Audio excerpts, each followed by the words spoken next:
भगवान की। दोनों हाथों को आकाश की ऊंचाई में प्रदान करते हुए पूरी चेतना के साथ अपनी उपस्थिति का एहसास दीजिएगा।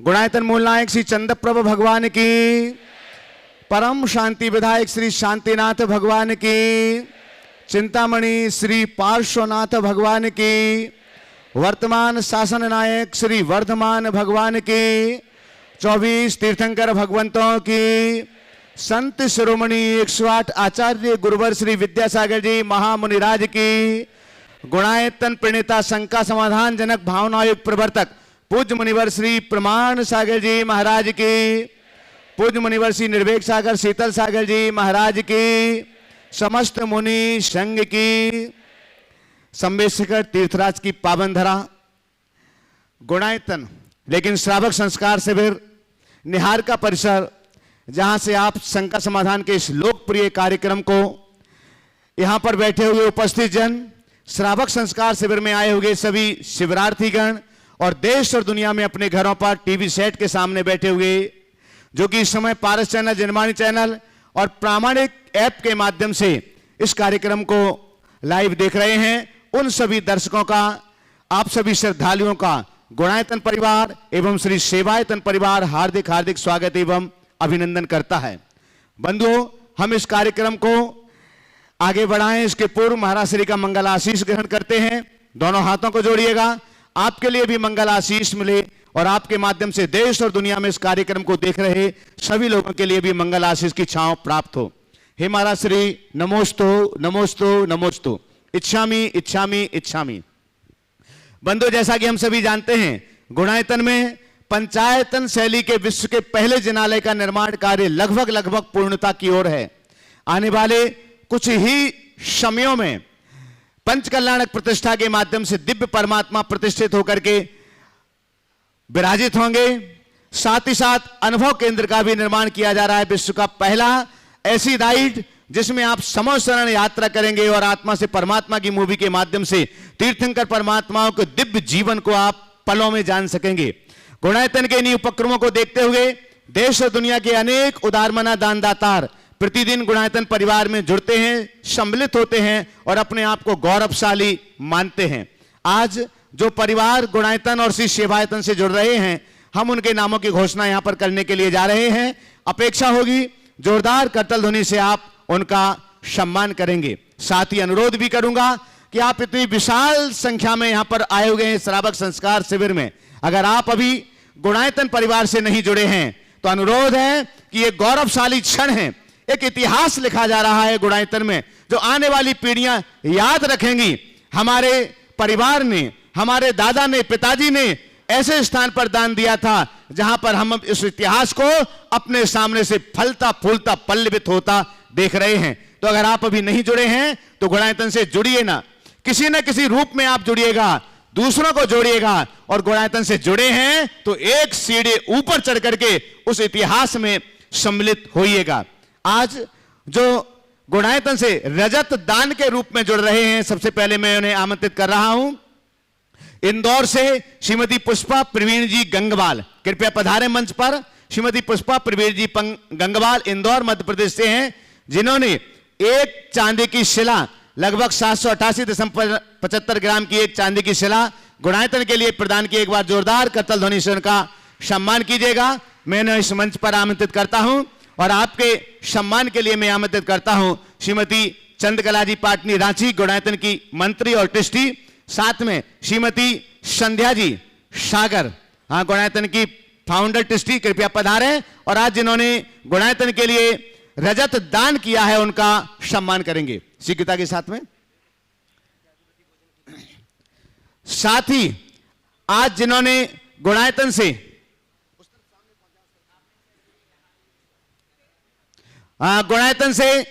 जो आज निर्माण निधि के रूप में जुड़ रहे हैं, अगर वे यहां पर उपस्थित हों तो अपने स्थान पर खड़े होकर के महाराज श्री का मंगल आशीष ग्रहण करेंगे। आप लोग जोरदार करतल ध्वनि से सम्मान कीजिएगा। बंधु, गुणायतन से लोग लगातार चांदी का दान करके, सोने का दान करके, अपनी संपत्ति का दान करके जुड़ रहे हैं, क्योंकि उन्हें मालूम है कि जो हम देंगे वो हमारी आंखों के सामने यहां पर उपयोग किया जाने वाला है। गुणायतन से निर्माण निधि के रूप में जुड़ रहे हैं श्री राम कुमार, सुनीता जैन, मोनिका जैन, सागर मध्य प्रदेश से अगर यहां उपस्थित हो तो अपनी जगह पर खड़े होकर मंगल आशीष ग्रहण कर लीजिएगा। लखनऊ मध्य प्रदेश से श्री देवेंद्र कुमार जैन, सिंगई श्रीमती सुधा जैन, एक बार दोनों परिवार के लिए जोरदार करतल ध्वनि से सम्मान कीजिएगा।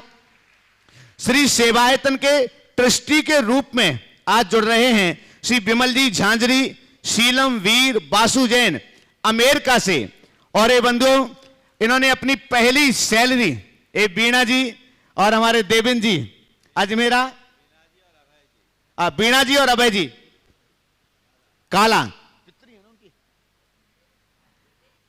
हाँ, और आपकी छोटी बहन है, इन्होंने अपनी पहली सैलरी से सेवायतन के ट्रस्टी बनने का सौभाग्य प्राप्त किया है। एक बार जोरदार करतल ध्वनि से सम्मान करें। और आपका सम्मान करने के लिए मैं आमंत्रित कर रहा हूं श्री सिद्धार्थ जी कासलीवाल, प्रशासक गुणायतन, डब्बू जी कासलीवाल और कपूर जी कोटा, कृपया पधारें और जो आज श्री सेवायतन के ट्रस्टी के रूप में जुड़े हुए हैं उनका सम्मान करें। शीघ्रता से आ जाएं। श्री सिद्धार्थ जी कासलीवाल, प्रशासक गुणायतन, डब्बू जी कासलीवाल, कपूर जी कोटा, आप लोग जोरदार जोरदार करतल ध्वनि से बंधुए इनका सम्मान कीजिएगा। आज गुणायतन से संस्थापक सदस्य के रूप में आज जुड़ रहे हैं, जब तक वो मंच पर पहुंचेंगे, श्री मुकेश जी जैन, श्रीमती ममता जी जैन, डॉक्टर मितेश जी जैन, श्रीमती परयुल जी जैन, झालावाड़ राजस्थान से। आप तालियों का अनुदान दीजिएगा बंधु, अनुमोदना के इस पुण्य में सम्मिलित होइएगा। इतनी बड़ी संख्या में तालियां ऐसे बजा रहे जैसे पापड़ तोड़ रहे हो। दोनों हाथों को ऊपर उठा करके तालियों का अनुगूंज होना चाहिए। संस्थापक सदस्य के रूप में आज जो गुणायतन परिवार से जुड़ रहे हैं श्री मुकेश जी जैन, श्रीमती ममता जी जैन, डॉक्टर मितेश जी जैन, श्रीमती परयुल जी जैन, झालावाड़ राजस्थान से, कृपया पधारें। और आपके सम्मान करने के लिए मैं आमंत्रित कर रहा हूं विजय जी शराबगी, कोलकाता से हमारे बीच में गुणायतन के शिरोमणि संरक्षक, श्री सुरेंद्र जी गुवाहाटी से हमारे बीच में गुणायतन के शिरोमणि संरक्षक, कृपया पधारें। और आज जो गुणायतन से संस्थापक सदस्य ट्रस्टी के रूप में जुड़ रहे हैं उनका सम्मान करेंगे। और आपकी तालियों के अनुगूंज लगातार होना चाहिए। साथ ही बंधुओं, आप सभी के लिए विदित है परवरात परिवेषण में जो श्रावक संस्कार शिविर का आयोजन यहां पर किया जा रहा है, उसमें लगातार दान दातार, यहां नहीं वहां नहीं पर कार्यालय में इसको जमा करके रसीद लेना, इसको ले लो यहां से, उठाओ राहुल। और प्रतिदिन श्रावकों के लिए जो हमारे शिवरार्थी हैं, वे भोजन के पुण्यार्जक भी बन रहे हैं। वे श्रावक श्रेष्ठी बन के मंच की मांगलिक क्रियाएं भी संपन्न कर रहे हैं और साथ में द्रव्य का दान भी कर रहे हैं। बंधुओं, एक दिन के भोजन व्यवस्था के लिए पुण्यार्जकत्व का जिन्होंने सौभाग्य प्राप्त किया है, ऑनलाइन एक बार जोरदार करतल ध्वनि से वे इस कार्यक्रम को देख रही हैं पूना महाराष्ट्र से, तो एक बार उनके लिए श्रीमती रूपाली आशीष जैन, पुणे महाराष्ट्र से, एक बार जोरदार करतल ध्वनि से उनका सम्मान कीजिएगा। उन्होंने अपनी ऑनलाइन स्वीकृति प्रदान की है। वे गुणायतन के परम संरक्षक हैं और 1,51,000 रुपए से एक दिन के शिवरार्थियों की भोजन व्यवस्था में उन्होंने सहयोग दिया है।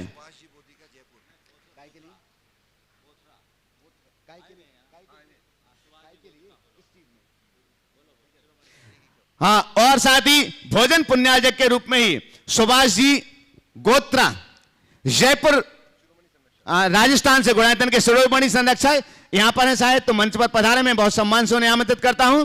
एक दिन के भोजन पुण्यार्जक के पुण्यार्जक तो उन्होंने प्राप्त किया है श्री सुभाष जी गोत्रा, जयपुर, आइएगा।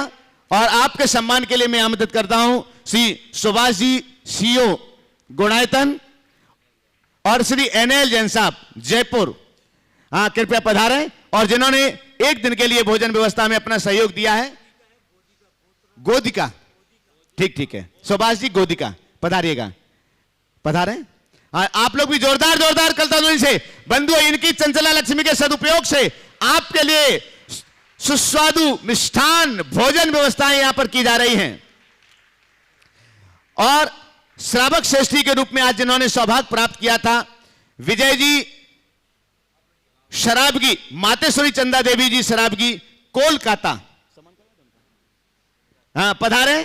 आज के जो श्रावक श्रेष्ठी थे जिन्होंने मंच की मांगलिक क्रियाएं संपन्न की हैं और गुणायतन के शिरोमणि संरक्षक भी हैं, आज इन्होंने यह सौभाग्य प्राप्त किया हुआ है। मैं आपके सम्मान के लिए यहां पर आमंत्रित कर रहा हूं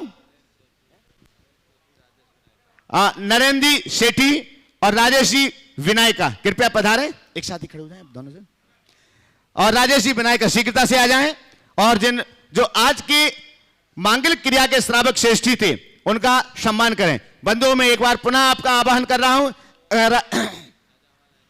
अगर आप चाहते हैं कि हम श्रावकों को, सभी शिवरार्थियों को भोजन कराना चाहते हैं तो उसके लिए 1,51,000 रुपए राशि, मांगलिक क्रियाएं करना चाहते हैं महाराज श्री के पाद प्रक्षालन आदि तो उसके लिए 1,51,000, एक दिन के लिए पूजन द्रव्य व्यवस्था में सहयोग देना चाहते हैं तो उसके लिए भी 1,51,000 रुपए की राशि है। साथ ही साथ वृत्ति भोजन व्यवस्था में भी 51,000 रुपए में आप सहयोग दे सकते हैं। कल के जो श्रावक श्रेष्ठी होंगे मांगलिक क्रियाओं के, चंदूलाल जी, रामचंद्र जी दोषी, कोरहाले बारामती महाराष्ट्र से, इन्होंने अपनी ऑनलाइन स्वीकृति दी है तो एक बार आप जोरदार करताल ध्वनि से इनका सम्मान कीजिएगा। आज की वृत्ति भोजन व्यवस्था थी श्रीमती कीर्ति प्रमोद जैन, लखरौनी वाले पथरिया, तो आप इनका भी सम्मान कर दीजिएगा एक बार। ये ऑनलाइन कार्यक्रम को देख रहे हैं, यहां आए थे तब स्वीकृति दे गए थे। कल की वृत्ति भोजन व्यवस्था जिनकी ओर से है वो यहां पर उपस्थित हैं श्री जितेंद्र ज्योति जैन नजा, जो गुणायतन के ट्रस्टी हैं, उनकी स्मृति में इन्होंने कल के त्यागी वृत्ति भोजन व्यवस्था में अपना सहयोग दिया है। कृपया यहां पर पधारें और आपका सम्मान करने के लिए मैं आमंत्रित कर रहा हूं कीर्ति जी दिल्ली, बुक कर लेंगे बाद में, आइए आगे आइए, कीर्ति जी दिल्ली शीघ्रता से आ जाएं। और जिन्हों कल के त्यागी वृत्ति भोजन व्यवस्था के पुण्यार्जक हैं उनका सम्मान करेंगे। आप लोग करतल ध्वनि के साथ में एक बार पुनः आपका आह्वान कर रहा हूं, जो भी लोग इन व्यवस्थाओं में अपनी चंचला लक्ष्मी का सदुपयोग करना चाहते हैं वे अपने नाम यहां तक भेज सकते हैं। जल्दी दे, जल्दी आ जाना ऊपर।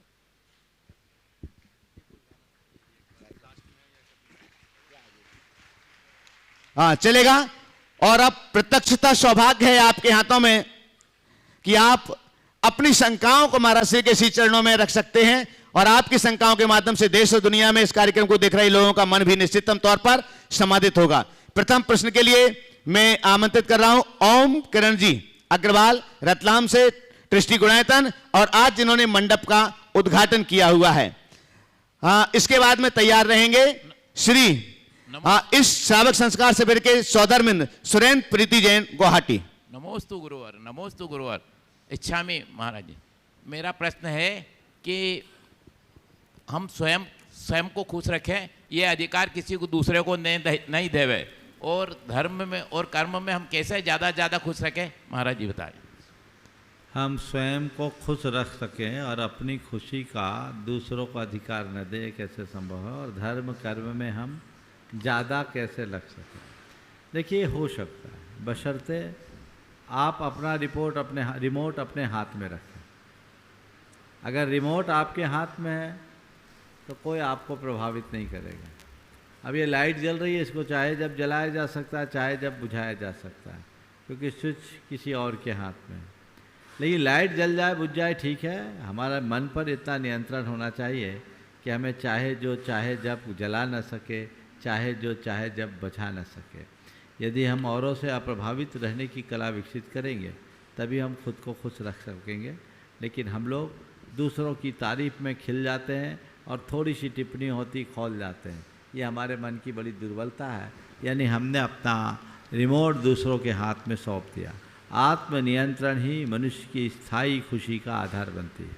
और धर्म कर्म के क्षेत्र में हम आगे बढ़ें, खासकर आपका रुझान धार्मिक कार्यों से है, तो धर्म के प्रति जितनी अधिक रुचि होती है, जिस क्षेत्र में मनुष्य की अभिरुचि जितनी अधिक अभिरुचि होती है, वो उस क्षेत्र में उतनी ही तत्परता से जुटता है। हम अपनी रुचि जगाएं, आगे बढ़ते जाएं। श्री सुरेंद्र प्रीति जैन गुवाहाटी आसाम से, गुणायतन के शिरोमणि संरक्षक और श्रावक संस्कार शिविर के सौधर्मिंद। इसके बाद में तैयार रहेंगे विनय करुणा जी दिल्ली।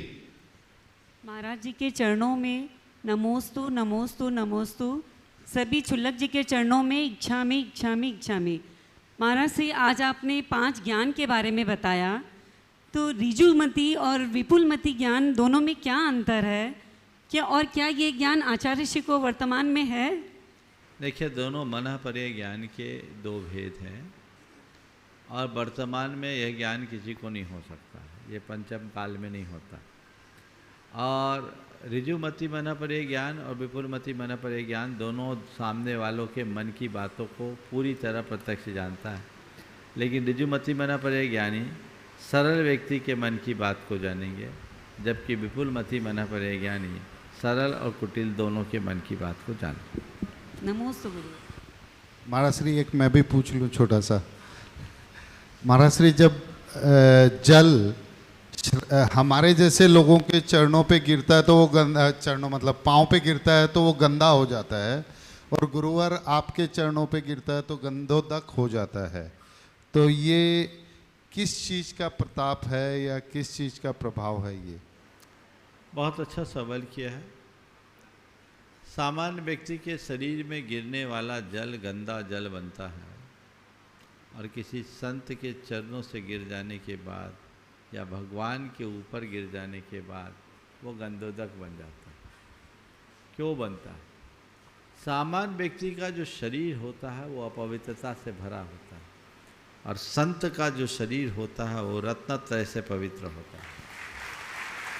संत के शरीर में उसके त्याग, तप, संयम का प्रताप है, उसका तेज है, वो उसे ऊर्जस्वित करती है, और उसी ऊर्जा के परिणाम स्वरूप वो जल सामान्य जल न होकर गंधोदक कहला लेता है, और लोग उसे श्रद्धा से अभिभूत होकर अपने माथे पर लगाने को आतुर होते। नमोस्तु गुरुवर, नमोस्तु।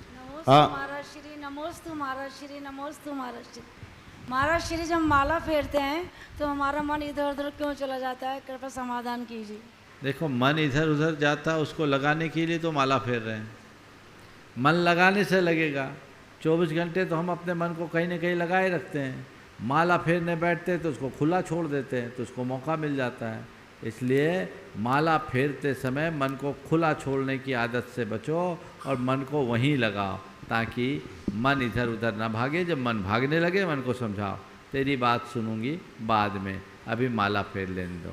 मन श्री, नमोस्तु। विनय जी। नमस्ते महाराज जी।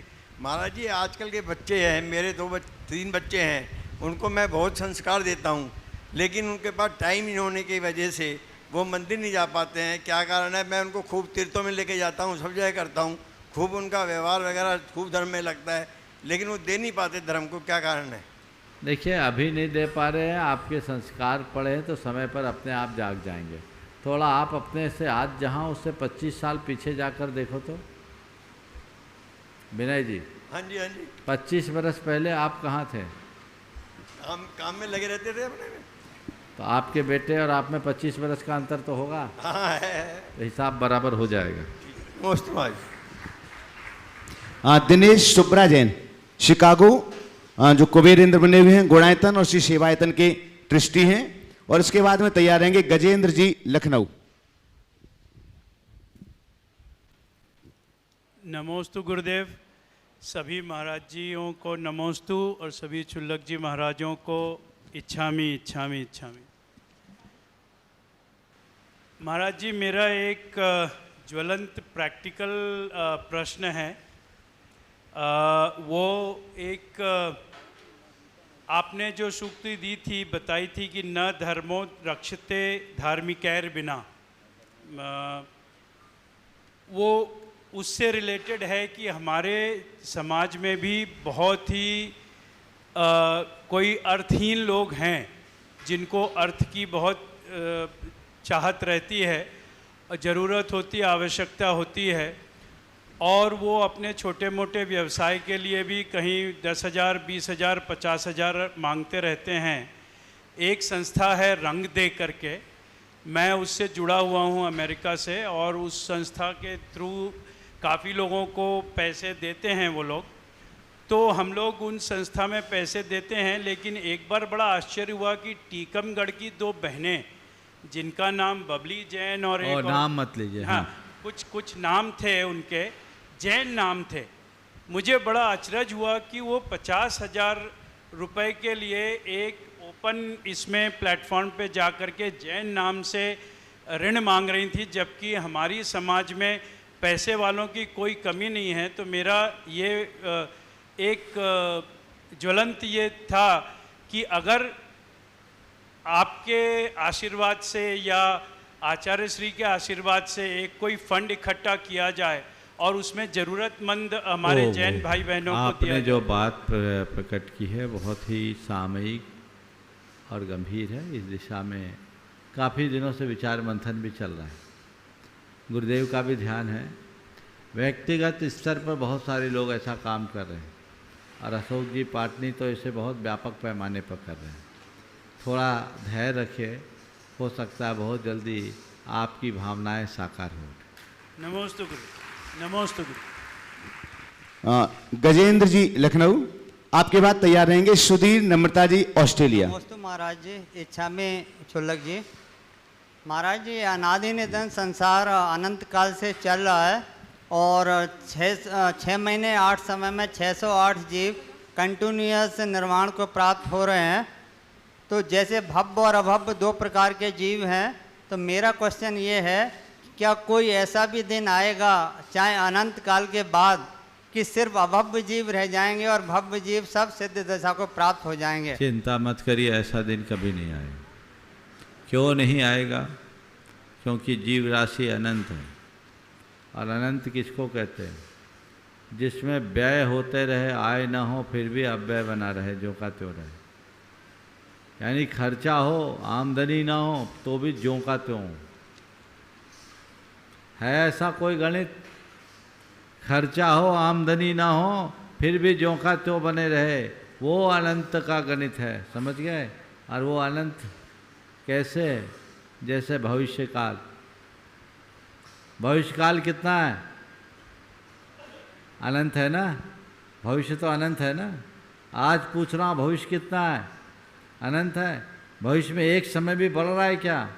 हर समय भविष्य का घट रहा है, एक एक समय वर्तमान होकर भूत के गर्भ में जा रहा है।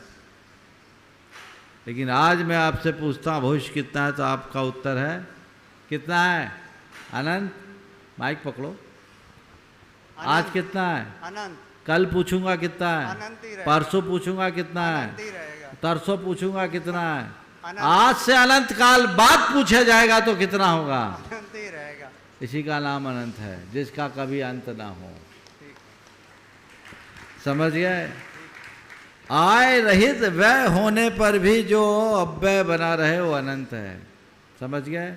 आप लोगों को एक फार्मूला देता हूँ, अपना व्यवस्थित बनाए रखना चाहते हो, आय ना हो व्यय होते रहे तो भी ज्यों का त्यों बना रखे, तो अपनी संपत्ति को अनंत से जोड़ दो, कभी नहीं घटेगी, ज्यों की त्यों बनी रहेगी, चाहे तुम कितना भी खर्च करो। चलिए।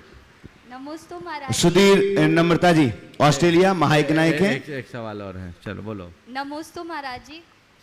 महाराज जी, कोई शंका नहीं रहती, बस एक छोटी सी शंका है महाराज जी। आज क्योंकि उत्तम क्षमा का दिन है, आपने ये कहा कि कभी क्रोध नहीं करो, और ऐसी वाली क्षमा कोई फायदे की नहीं है कि जब आप पहले तो क्रोध कर दो और बाद में कहो कि चलो ठीक है, जो हुआ सो हुआ। पर महाराज जी, मैं ये जानना चाहती हूँ, अगर हम अपना डिसएग्रीमेंट नहीं दिखाएंगे, अपना गुस्सा नहीं दिखाएंगे, तो सामने वाले को ये बताएंगे कैसे कि हमें तुम्हारा ये अच्छा नहीं लगा, तुमने ये गलत किया या कुछ गलत किया? तो और महाराज जी, इसके साथ एक और है, बहुत कोशिश ये करते कि चलो जाने दो, हर बार मैं तो गुस्सा सिर्फ, और कभी कभी मूड बहुत अच्छा रहता है, इतना अच्छा रहता है, ऐसा कुछ सहयोग बनता है कि बहुत तेज ऐसे एकदम, अरे ऐसे कैसे हो गया, ऐसे क्यों किया? तो कभी कभी सोचती हूँ कि अगर नहीं बोलूँगी तो सामने वाले। देखिए, आज अभी थोड़ी देर पहले मेरे पास एक परिवार था। पति देव अपनी धर्म पत्नी की शिकायत कर रहे थे कि महाराज जी इनसे कहिए थोड़ा शांत रहे। मैंने उनकी उम्र को देखा, हमने कहा इतना निकल गया, अब क्या बचा, निकाल लो। और फिर मैंने धीरे से कहा ये शांत रहेगी तो आप सहज नहीं रह पाओगे, अब ये शांत हो जाए तो आप सहज रह लोगे क्या? उन्होंने कहा महाराज मुश्किल होगा, क्योंकि वो भी हमारी आदत हो गई। तो डिसएग्रीमेंट दिखाना अलग बात है, असहमति प्रकट करना अलग बात है, पर झुंझला करके लड़ पड़ना अच्छी बात नहीं है। कम से कम अगर अपने आप पर प्राथमिक नियंत्रण रखना चाहते हो तो इतना तो करो, क्षोभ, खीज, झुंझलाहट प्रकट कर सको कर दो, पर वहीं ख़त्म करो। मैंने क्या कहा था, क्रोध हो चलेगा, कलह नहीं होना चाहिए। आप लोगों का क्या होता है, क्रोध तो होता ही है, रात भर शीत युद्ध भी चलता है कि नहीं चलता?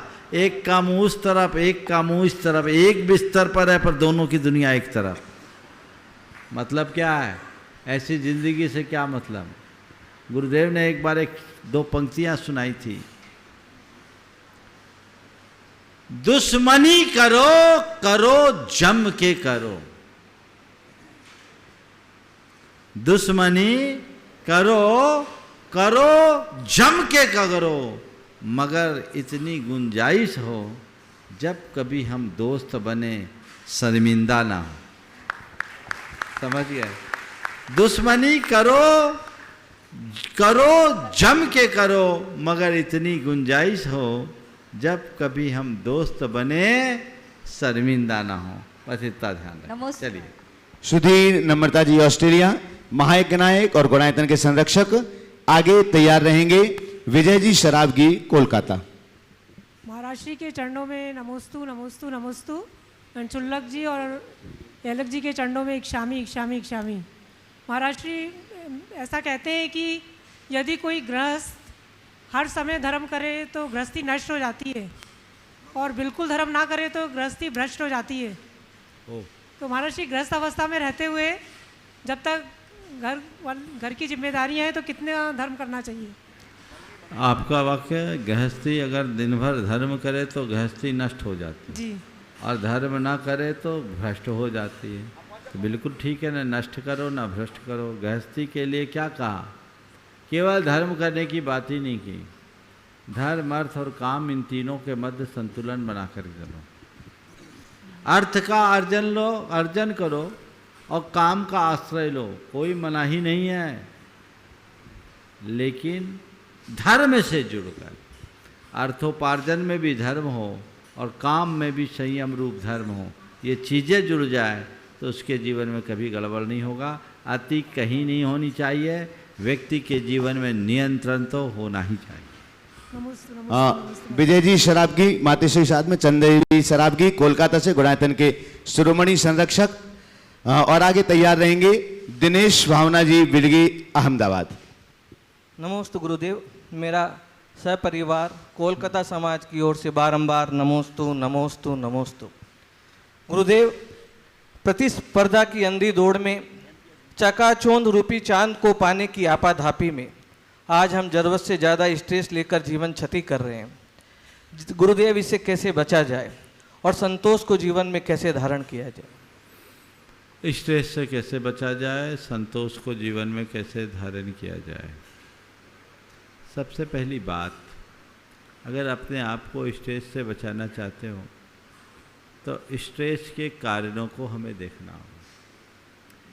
ऐसे तो अनेक कारण गिनाए जा सकते हैं, पर मेरे देखे 4 ऐसे कारण हैं जो व्यक्ति के स्ट्रेस के सबसे बड़े वजह होते हैं। उसमें सबसे पहला कारण है मनुष्य के मन में पलने वाली लालसा। लालसा, आसक्ति, तृष्णा मनुष्य को ज़्यादा तनावग्रस्त करती है। आज व्यक्ति परेशान होता है, अपने मन में पलने वाली लालसाओं से प्रेरित होकर भाग दौड़ करता है, क्षमताएं कम होती है, संसाधन सीमित होते हैं और उसकी दौड़ इतनी अंधी होती है कि वो जीवन भर पूरी नहीं हो पाती। अगर व्यक्ति अपनी लालसा को नियंत्रित करे, जो संयम और संतोष के बल पर संभव है, तो स्ट्रेस से जुड़ बच सकता है। स्ट्रेस का दूसरा कारण है मनुष्य के मन में पलने वाली अपेक्षाएं। लोग एक दूसरे से ज़रूरत से ज़्यादा अपेक्षाएं पाल के रख लेते हैं और अपेक्षाओं की पूर्ति नहीं होती तो अपने आप को उपेक्षित महसूस कर अनावश्यक तनाव अपने दिमाग में भर लेते हैं। यदि हम अपेक्षाएं कम करें तो हमारा तनाव कम हो सकता है। स्ट्रेस का तीसरा कारण है मनुष्य के मन में पलने वाला ईगो, अभिमान। मनुष्य अपने अभिमान के कारण अपने जीने का जो तरीका है वो विकृत कर लेता है। स्वाभाविक तरीके से जीने की जगह वह कृत्रिम तरीके से जीना शुरू कर देता है। और जब कोई भी मनुष्य कृत्रिमता का लबादा ओढ़ बैठता है तो उसके जीने की सहजता खत्म होती है, वो स्ट्रेस का एक कारण होता है। चौथी बात, व्यक्ति की जो सहनशीलता की कमी है। सहनशीलता के अभाव में वह चीज़ों के साथ अपनी संगति नहीं बिठा पाता। परिस्थिति कुछ और होती है, मनस्थिति कुछ और होती है। समय काल से निर्मित परिस्थितियों के साथ जब समायोजन नहीं होता, संगति नहीं बैठ पाती, तो व्यक्ति के चित्त में बहुत ज़्यादा तनाव उभर जाता है। यदि इन सब चीज़ों को साथ लेकर के चले तो जीवन में बहुत सुसंगति आ सकती है। हमें इनका ध्यान रखना चाहिए। नमस्ते। और आपने पूछा है असंतोष को कैसे दूर करें, तो संतोष से ही असंतोष को नियंत्रित किया जा सकता है। और उसके लिए मनुष्य को चाहिए आत्मनियंत्रण की क्षमता का विकास करें। नमस्ते। दिनेश जी विल भी गुणायतन के शिरोमणि संरक्षक हैं, लेकिन उनसे जब भी कहो तो वो कहते हैं हम महाराज जी के चरणों में पहुंचते हैं तो हमारी शंकाएं वैसे ही अपने आप समाहित हो जाती हैं। इतने सरल मना व्यक्तित्व हैं। एक बार जोरदार करताल ध्वनि से उनका सम्मान करें। और एमपी अजमेरा श्री सेवायतन के संस्थापक अध्यक्ष हैं, वरिष्ठ IAS अधिकारी और गुणायतन के विधि सलाहकार। और आपके बाद में तैयार रहेंगे मुन्ना रीता जी पहाड़िया, कोलकाता। हाँ जी बोले। Hello hello.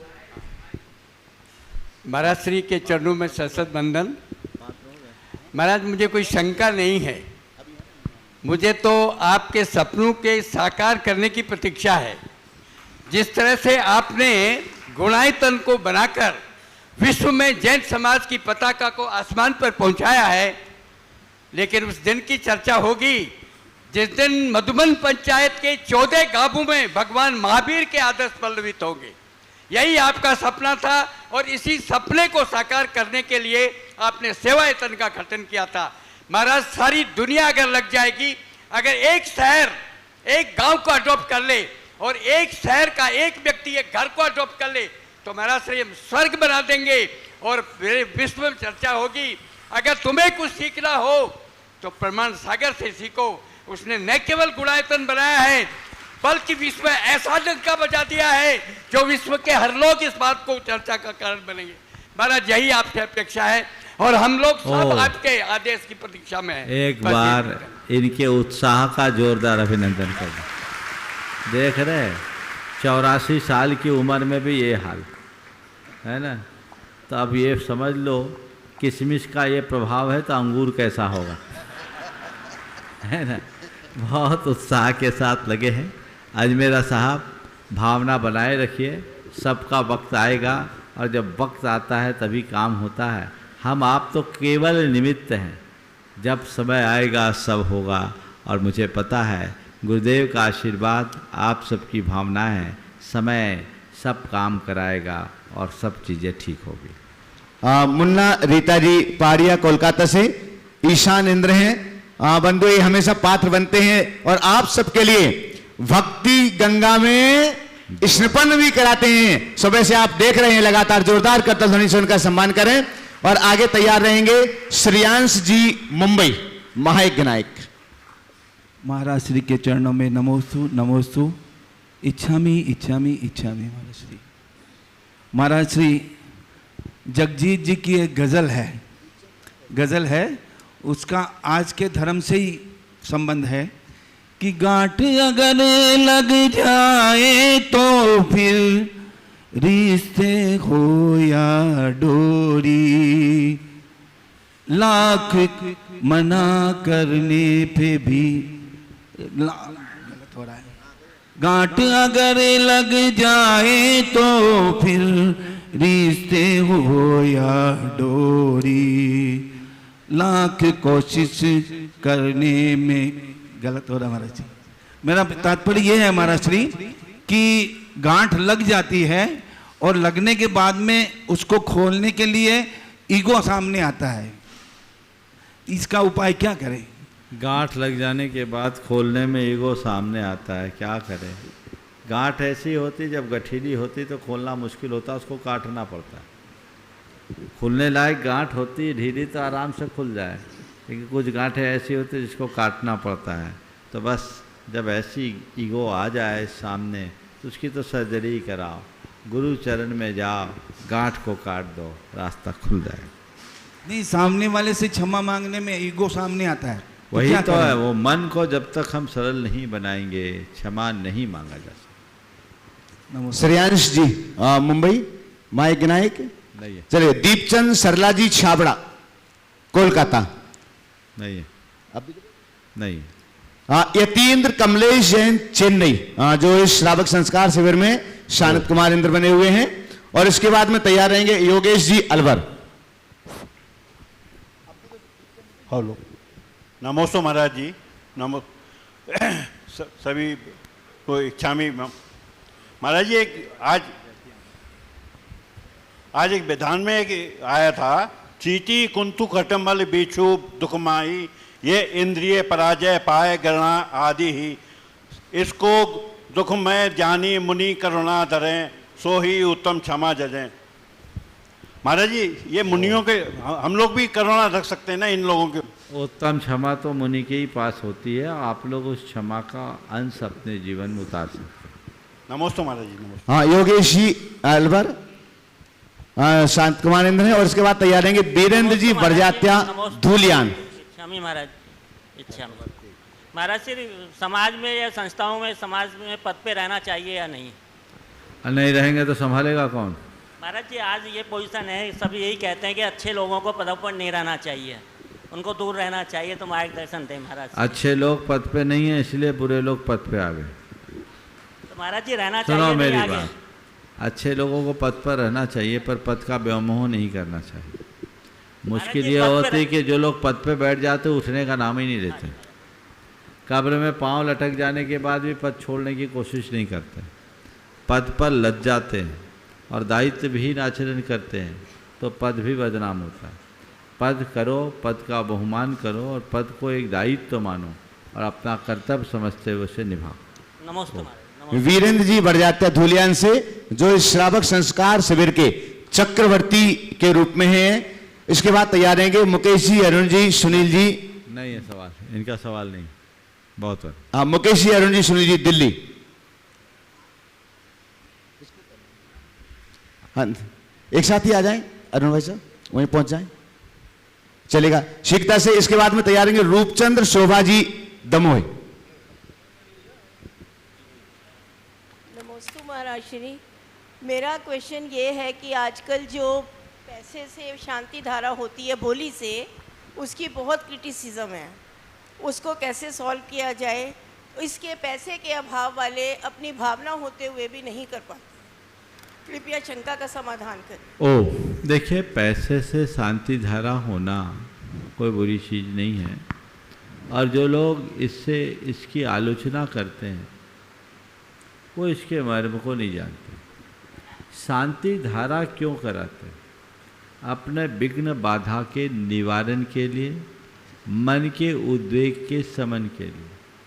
हमारे जीवन में जो विघ्न बाधाएं आती हैं, उद्वेग आता है, वो पापोदय से आता है। और पाप के शमन का हमारे पास रास्ता क्या है? जिन पूजा और दान। क्या है रास्ता? जिन पूजा और दान। शांति धारा के माध्यम से दोनों कार्य हो जाते हैं। भगवान की पूजा आराधना भी होती है और आप जो दान देते वो दान भी होता है, तो इससे आपका कल्याण होता है। केवल धारा छोड़ देने से नहीं होगा, मन में वैसा उछाल होना चाहिए, तब प्रभाव पड़ता है। इसलिए कोई संकोच मत करो, कभी भी आप शांति धारा करो, मुफ्त में करना ही मत। मेरा कुछ त्याग होना चाहिए, कुछ मेरा लगना चाहिए, तब शांति का लाभ है। भरत चक्रवर्ती ने जब उसको 16 अशुभ सपने आए, मन उद्विग्न हो गया, आदि पुराण में लिखा है, तो अपने मन की शांति के लिए उसने शांति अभिषेक किया और पात्र दान दिया। चक्रवर्ती भी दान दे के ही शांति धारा किया। सुनो मेरी बात को, माने वो दान से तुम्हारा विघ्न वारण होता है, वो भी एक निमित्त है। जिन लोगों के पास अर्थाभाव है उन्हें मायूस नहीं होना चाहिए। ये कोई जरूरी नहीं कि तुम अपने हाथ से शांति धारा करो तभी शांति होगी। कोई शांति धारा कर रहा है, तुम उसकी अनुमोदना कर लो तो भी तुम्हारा कल्याण होगा। और अपनी शक्ति और क्षमता के अनुरूप भले तुम 1 रुपया दे सकते हो पर दो। सामने वाला अपनी हैसियत के अनुरूप जो दे रहा है वो एक व्यवस्था है, लेकिन इसकी आलोचना करना कतई उचित नहीं। ये तो उनसे पूछो जिन्होंने अपने जीवन में इसका अनुभव किया है। इस सभा में भी अनेक लोग होंगे जिनके शांति धाराओं का अपना अनुभव होगा। अगर ऐसा कोई 1-2 व्यक्ति है तो हाथ उठाए देखें। देखिए बहुत सारे हाथ उठ रहे हैं, और देखें आप खुद भी हैं, है ना। तो वो अनुभव का लाभ लो। समय पर थोड़ा थोड़ा अनुभव देंगे और मौका दिलाएंगे। मैं चाहता हूँ आज का पहला अनुभव मुकेश जी अपने मुंह से बताएं कि आपका शांति धारा का क्या अनुभव है। कोई ऐसा अनुभव जो सबके प्रेरणा लायक हो तो आप सुना सकते हैं। माइक थोड़ा पास में करिए, माइक चालू है, पास में करें।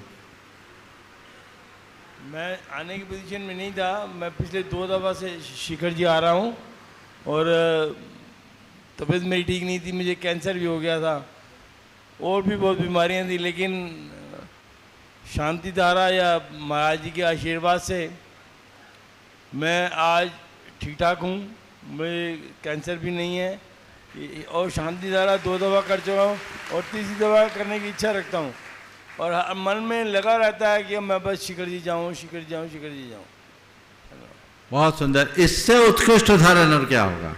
ये कैंसर से पीड़ित थे पर अब कैंसर का कोई लक्षण नहीं।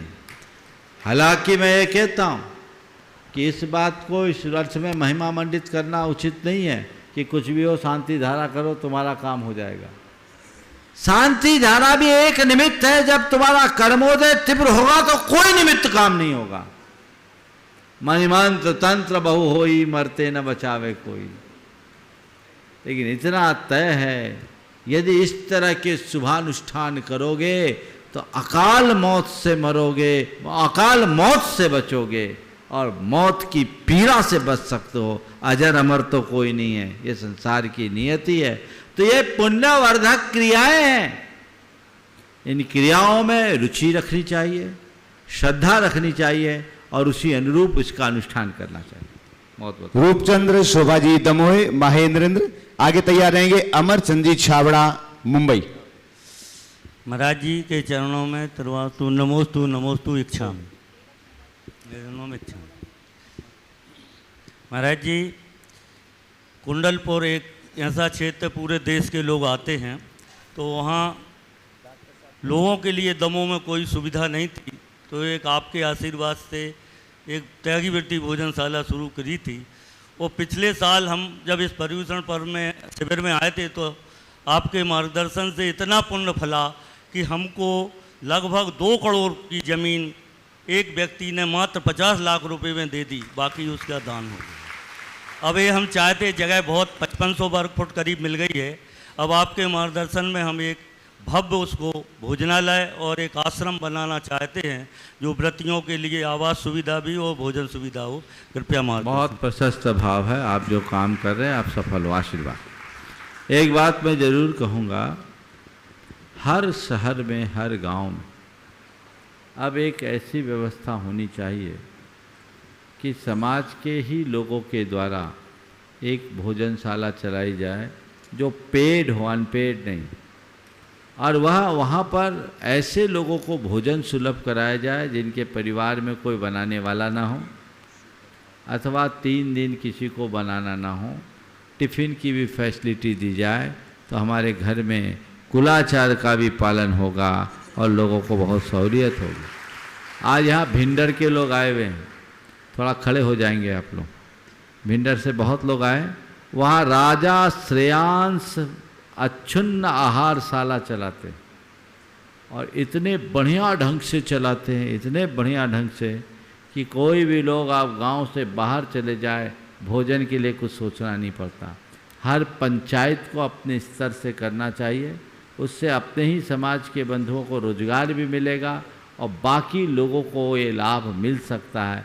ये व्यवस्थाएं व्रती या अव्रती सबके लिए बहुत जरूरी है, जो करना चाहिए। बहुत बहुत अमरचंद जी छाबड़ा, मुंबई नहीं। चले यहाँ हम अनुरोध कर रहे हैं, नमोस्तु पूर्वक निवेदन कर रहे हैं पूज्यवर मुनि श्री निर्वेक सागर जी महाराज जी के पावन चरणारविंद में, और इसके बाद डॉक्टर के.एम. गंगवाल पूना। मुनिश्री को नमोस्तु करते हुए महाराज जी के चरणों में परिवार। अच्छा है, छाबड़ा जी आ गए। हाँ बोलिए। हाँ बोल लो।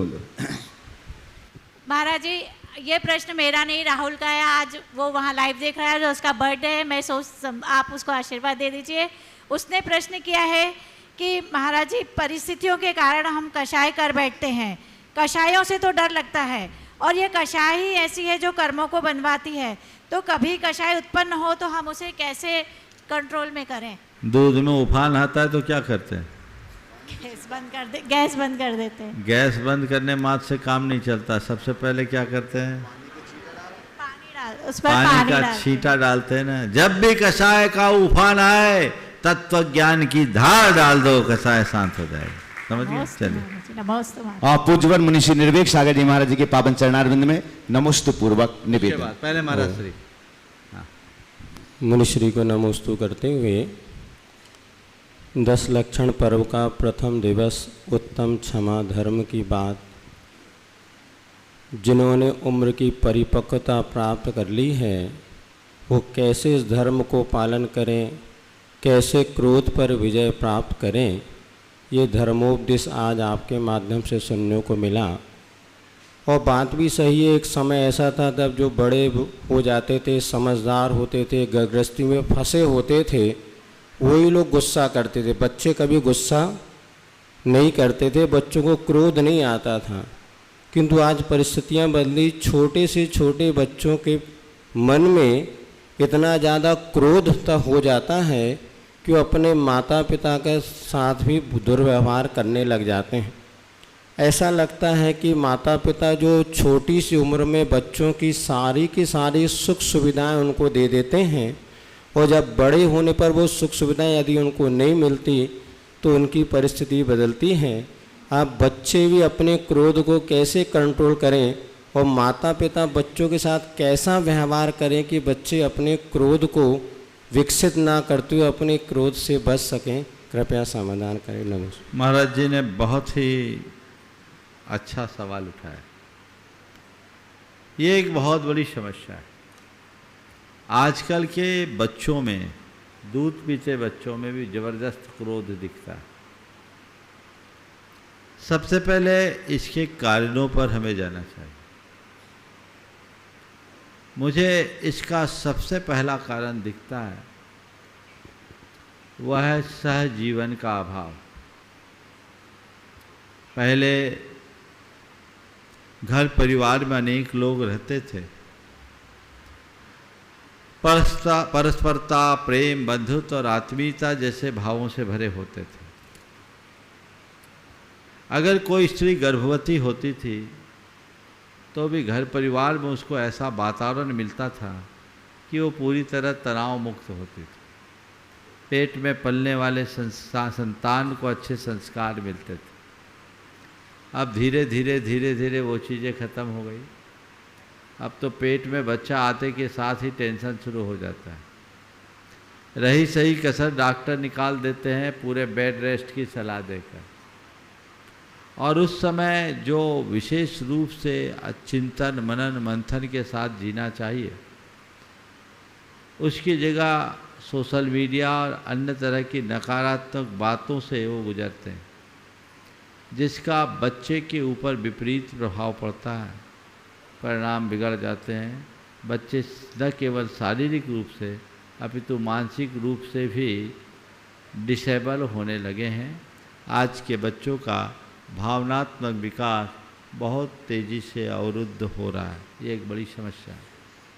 फिर बच्चे थोड़े बड़े होते हैं तो पहले बच्चों के लिए अपने बचपने को बढ़ाने के बहुत अवसर मिलते थे, घर में बहुत सारे बच्चे होते थे और बड़े भी बच्चों के साथ बच्चा बन जाते थे। उनको खेल कूद और उस तरह की, जिसे हम बोले खिलने और खेलने का अवसर नहीं मिलता, तो बचपना छीन जाता है और सारे बच्चे बचपन से ही गैजेट्स के साथ जुड़ जाते हैं। पहले घर में अनेक संतान होती थी, तो संतान होने के कारण बच्चों को लाड तो मिलता था पर बहुत ज़्यादा नहीं। हमें याद है कि पहले जब घर में किसी के यहाँ कोई मिठाई आती थी, जिसको आप लोग लावना बोलते हैं, तो वो आती थी तो उसके पातियाँ होती थी। जो व्यक्ति अनुपस्थित हो उसके लिए उसको सुरक्षित रख दिया जाता था कि वो आएगा तो खाएगा, बाकी को बांट करके दे दिया जाता था, है ना। अब कितना समय बदल गया। अब एक बच्चा है, मम्मी उसकी पीछे पीछे घूमती है, बेटा खा ले खा ले खा ले, और बेटा कहता नहीं खाना नहीं खाना नहीं खाना। पहले लाड बढ़ता था, अब लाड आप खरीदते हो पैसे देके। बड़ा अंतर है। एक संतान, दो संतान के कारण एक समस्या हो गई, बच्चों का बचपना खत्म। तो ये सारी मनोविकृतियां बहुत तेजी से उभर रही है और माँ बाप को भी झेलना पड़ता है। एक जमाना था कि अगर माँ बाप ने बच्चों को कुछ कह दिया तो बच्चों की हिम्मत नहीं कि जवान लड़ाए, और उसी में उनका जीवन बना। हम लोग तो ऐसे ही पले, हम ही नहीं, हमारे और हमारे बाद की पीढ़ी तक के बहुत सारे लोग ऐसे पीड़े होंगे जो कभी अपने बाप से जवान न लड़ाया हो, है ना। और आज तो अंतर है। जिस तरह की परवरिश हम जैसे लोगों की हुई, आज के बच्चों की नहीं है। इनका बौद्धिक विकास तो बहुत तेजी से हो रहा है, भावनात्मक विकास छिन्न हो रहा है। समस्याएं, और उसका फिर नतीजा है कि माँ बाप को अपने बच्चों का सुख भी नहीं मिल पा रहा है। बच्चे नचा रहे हैं माँ बाप को और मिलना भी नहीं है। इसलिए समय काल तेजी से बदल रहा है। बच्चों में क्रोध ना आए, माँ बाप में बोध आए, तब बच्चों में क्रोध बचे। न माँ बाप संभलने वाले, और मुझे तो लगता है ये लाइलाज बीमारी बनते जा रही है। इसमें कुछ होना संभव सा नहीं दिखता, लेकिन हम कुछ अच्छा करने का प्रयत्न करें जिससे सबका मार्ग प्रशस्त हो सके। और डॉक्टर के.एम. गंगवाल पुणे शाकाहार और गुरुचरणों के लिए समर्पित व्यक्तित्व हैं, और अभी 2 घंटे पहले महाराष्ट्र सरकार का मैसेज उनके लिए आया है कि इस बार पद्मश्री अवार्ड से उनके लिए सम्मानित किया जाए। तो एक बार जोरदार करतल ध्वनि से उनका सम्मान करेंगे। गुरुवर चरणों में त्रिवार नमोस्तु। गुरुवर आपके आशीर्वाद से और आचार्य श्री के आशीर्वाद से जब मैंने सेल्फ नॉमिनेशन के लिए पद्म पुरस्कार के लिए एप्लीकेशन किया था, अभी अभी दोपहर को एक महाराष्ट्र गवर्नमेंट का मुझे लेटर आ गया है कि महाराष्ट्र गवर्नमेंट के ओर से उन्होंने मुझे पद्म पुरस्कार के लिए नामांकित किया है। यदि सेंट्रल गवर्नमेंट उसको अप्रूव कर दे तो गुरुदेव आपके आशीर्वाद और आचार्य श्री के आशीर्वाद से ये भी हो जाएगा। ये मेरा खुद का सम्मान नहीं होगा गुरुवर, ये सम्मान शाकाहार का होगा, अहिंसा का होगा, जैन जीवन शैली का होगा। गुरुवर आपके आशीर्वाद सदा ही बने रहे, सदा ही बने रहे, सदा ही रही बन रहे। देखिए, डॉक्टर साहब का पूरा जीवन अहिंसा और शाकाहार के लिए समर्पित रहा है। ये एक चिकित्सक होने के साथ साथ अहिंसा और शाकाहार के लिए जीवन भर बहुत काम किए, और इनको अपने जीवन काल में इतने पुरस्कार मिले, इतने पुरस्कार मिले कि उनको इकट्ठा करा जाए तो शायद इनके वजन से भी कम ज़्यादा होगा। नमोस्त गुरुवर। बहुत पुरस्कार इनको मिले। अभी पद्म पुरस्कार की बात आई है, ये भी प्रसन्नता का विषय है कि महाराष्ट्र सरकार ने इन्हें नॉमिनेट किया है, लेकिन अभी इनका नाम आधिकारिक रूप से पद्म पुरस्कार के लिए चयनित नहीं हुआ है। अच्छी बात है कि महाराष्ट्र सरकार ने कम से कम इनको वहाँ तक तो पहुँचाया। हम भावना भाएं कि इनको वो पुरस्कार मिले। मैं तो एक ही बात जानता हूँ, अच्छे लोगों को सम्मान मिलने से वो सम्मान भी सम्मानित होता है। नमस्ते डॉक्टर साहब, ये तो एक व्यवस्थाएं हैं। भावना भाइये, हमारे देश की क्या इस दशा है सबको पता है। लेकिन हम यही आशा रखते हैं कि आप जैसे लोगों को जरूर प्रोत्साहित करना चाहिए। इस प्रोत्साहन से अन्य लोगों को भी अच्छे कार्य करने का उत्साह बनता है। पर हमें एक उक्ति को सदैव याद रखना चाहिए, कर्मण्येव अधिकारस्ते माँ फलेषु कदाचन। समय आप सबका हो गया, यहीं पर विराम। बोलिए परम पूज्य आचार्य गुरुवर श्री विद्यासागर जी महाराज।